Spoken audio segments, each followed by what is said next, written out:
politicized overreaction to London Bridge attacks will play into terrorist hands. Sometimes there is a roundup of serious suspects with no connection to the attacker, a call for new limits on the internet and social networking, which is a bad thing, and far more rarely, to address the causes of alienation and terrorism. Alienation? I know what they mean, though. They're talking about how sometimes you'll have people come out and say, "Hey, look, terrorism happens. We need to get to the root cause," and that's reasonable. Getting to the root cause. I can see why you would want to do that, and you can come up with your reasons and your explanations and say, "Hey, look, it's because Middle East wars, or it's because Islamophobia in the West." I mean, the former is a little bit more logical than the latter, but here's the thing. Here's what I have to say.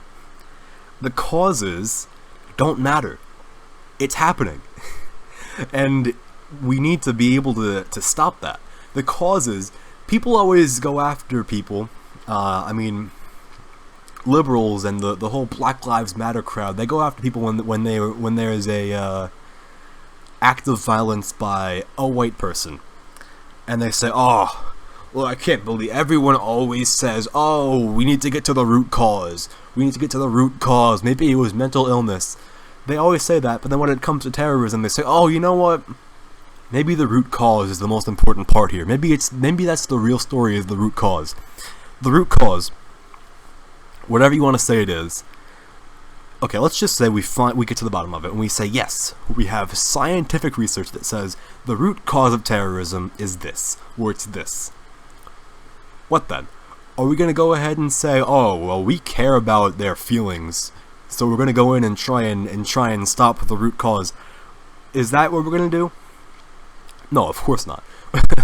Like, if there was actual solid evidence, which it kind of already is, that it's wars in the Middle East that causes terrorism, what, our government's just going to say, "Oh, well, time to end the wars"? No, it's not going to happen.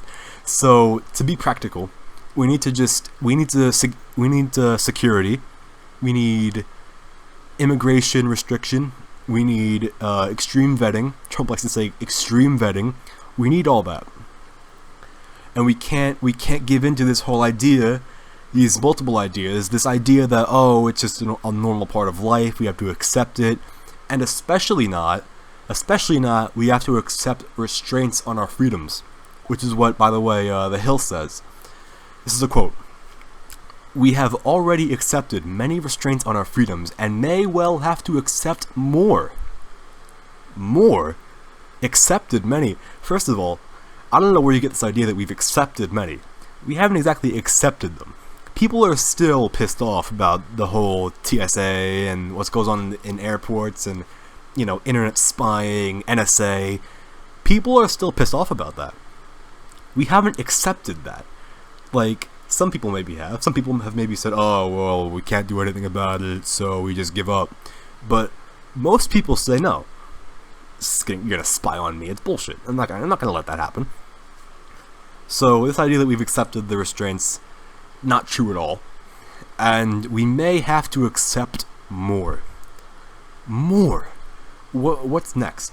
We're already being spied on. We're already going through these searches, and we already have a police force that's all militarized and all over the place. What could possibly be next for us? Notice how it's us. Notice how they always say, "Oh, if we let fear consume us, then the terrorists win." People always used to say, "Oh, if we do the travel ban, the terrorists win." That's what they want. They want us to be secure, right? But that isn't a restriction on us. On people who live here, on people who are citizens and who have lived here their whole lives and who have never done any sort of violent extremism. It's a restriction on us. Why should we have to take the punishment for what goes on overseas and what goes on, with these terrorists? Why should we have to take the punishment of having our freedoms restricted? Why is that our burden? It shouldn't be. It should be their burden. Countries in the Middle East, we should have the travel ban, because here's the thing. Even if you have people there who are, moderates and just trying to get into the country, we can't take the risk, and we also need to send a message to the countries like, hey, look, get your terrorism problem under control, or else you can't have your citizens move here, because it's just too risky. Like, if this was the other way around, and there was terrorism going on, by Europeans, I'm sure nobody would hesitate in the Middle East and in Africa and in Asia to say, hey, look, guys, what's going on here is just crazy, and we can't have it. We're going to need to block immigration because it's just out of control. No one would hesitate. But because it's the Middle East and it's European countries, they say, it's a risk and it's a danger, and we don't really have the money, and we don't really have what it takes to support you guys. But you know what?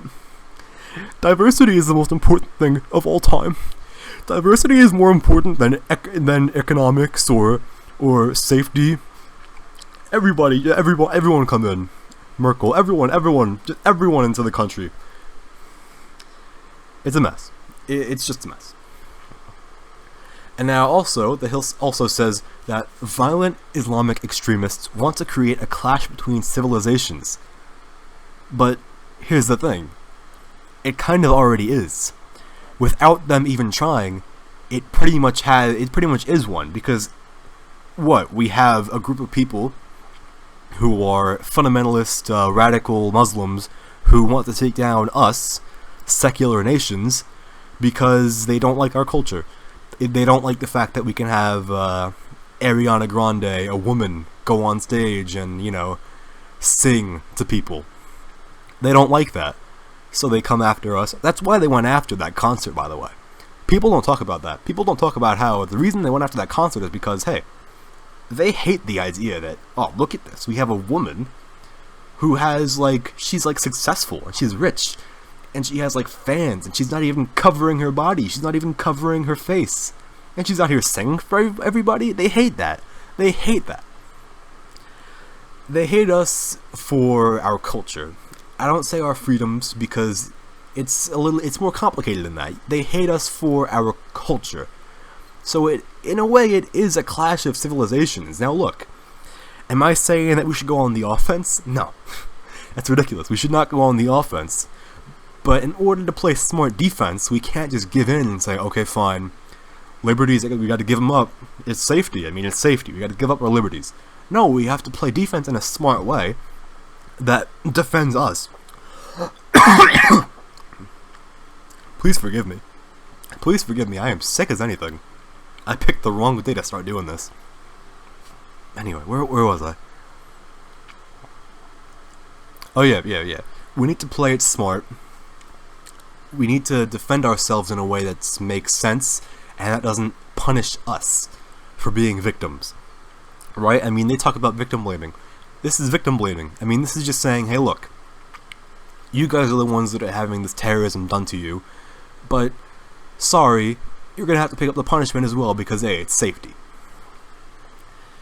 If we had the travel ban, and if we expanded it for even more countries, I know that you can't ban everyone, but if we added more countries to the list, more terror-prone countries, we would never have a terror attack again. Look what happens in Poland. Poland has very tight immigration laws. They don't let in the refugees that the EU wants them to. And have you ever heard of a terror attack in Poland? I know I haven't. So Poland takes security seriously, and they do it smartly. They don't go after their own citizens. They protect themselves from the outside, not the inside.